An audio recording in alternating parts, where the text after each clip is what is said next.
Hi, you guys. I'm out of the store. Okay. So they wanted $7 for this. Okay. Mind you, I don't have food stamps anymore. They cut me off. So I only had $22 left in food stamps. So this is what I stole. Okay. They wanted $9 for this. I said, oh, I don't got $9. Then they wanted $2 for this. They wanted, sorry, it's all f***ed up because it's been in my purse. $7 for this. I'm making some stuffed salmon today. These are needed. I'm not paying $7 for that. Okay. Let me show you the most important thing to me.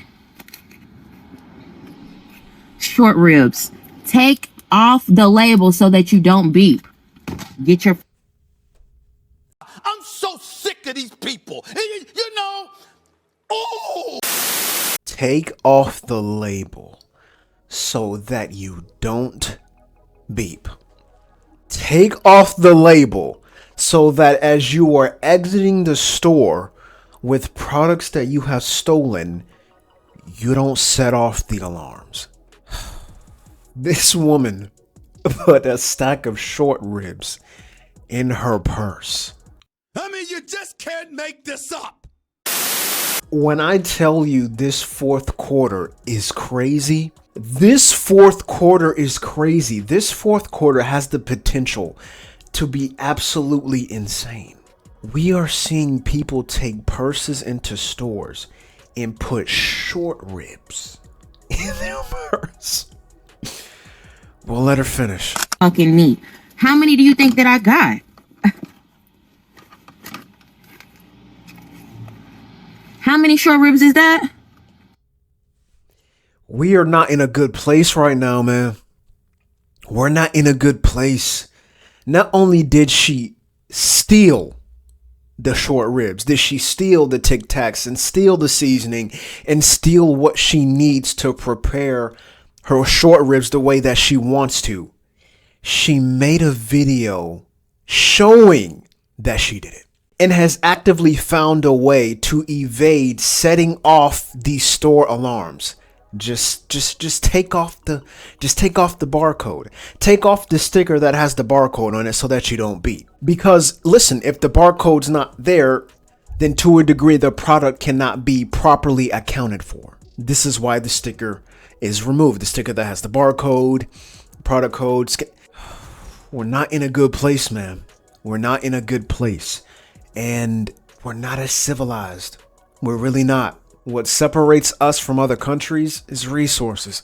That's it. That is it. And when you have people who feel entitled to having their basic needs met, when those needs are not being met, you get stealing.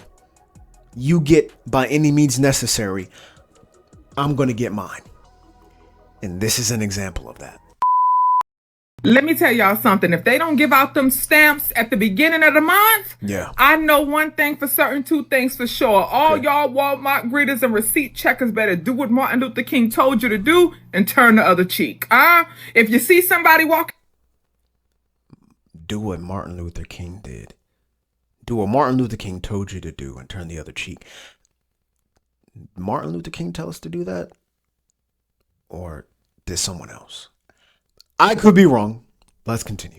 Out with the stake in their hood, turn the other cheek. You see somebody with the oxtail print on their chest under the shirt, turn the other cheek. If you see somebody walk out with a whole cart full because they got kids, what would you do if your son was at home crying all alone on the bedroom floor because he hungry, huh? They got kids to feed at home, so they walking out with the cart full. What you gonna do?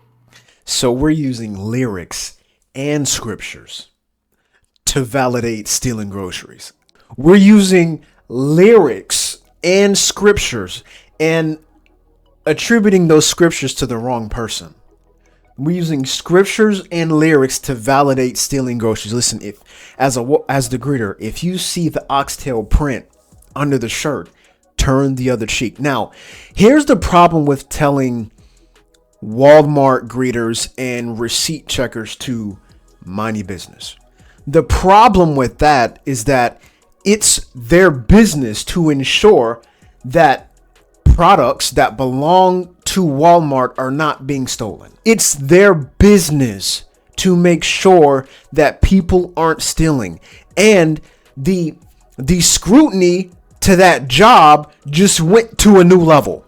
The scrutiny to the job of being a greeter or a receipt checker at Walmart just went through the roof. Why? Because they know people are going to be stealing in the event that food stamps and EBT are cut off for the month of November. So if the Walmart greeters and receipt checkers mind their business, they lose their business.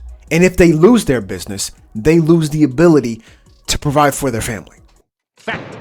Because checking your receipts and making sure that you're not stealing is how they put food on the table for their family. But you want them to mind their business so that you can steal. You see, people aren't thinking. People aren't thinking.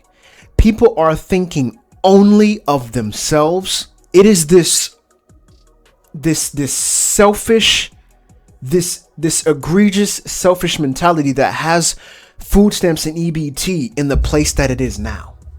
Because if you have the mindset, okay, I'm just going to stay on the system forever, and I'm just going to keep using the system, then a person who really needs it will not have access to it, because we have so many people with the mindset that I'm going to stay on it forever. I'm going to stay on the system forever. I'm going to keep getting these free resources forever. Forget if anyone else needs it. I don't care if they need it. I don't care if they're going through a hard time or if they're facing a layoff. I don't care. I don't want to work, so I'm going to use the resources forever. That's the problem. Eventually, you hit a time where, because there's such a clog in the system has to be shut down for a while, or some people may not get their resources. Well, look at where we are now. Let's let her finish. Turn that other cheek. And to all of the security, the loss prevention, you ain't preventing nothing next month.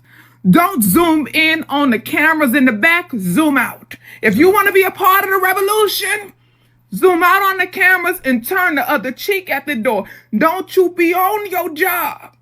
Don't stand on their business. You stand on the people's business. The people's business. Huh?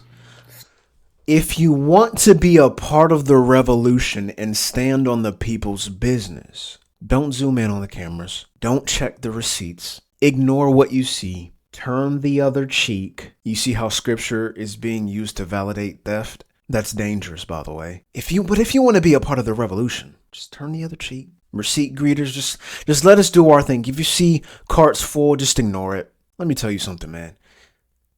Being a part of the revolution, it's not going to put food on the table for your family.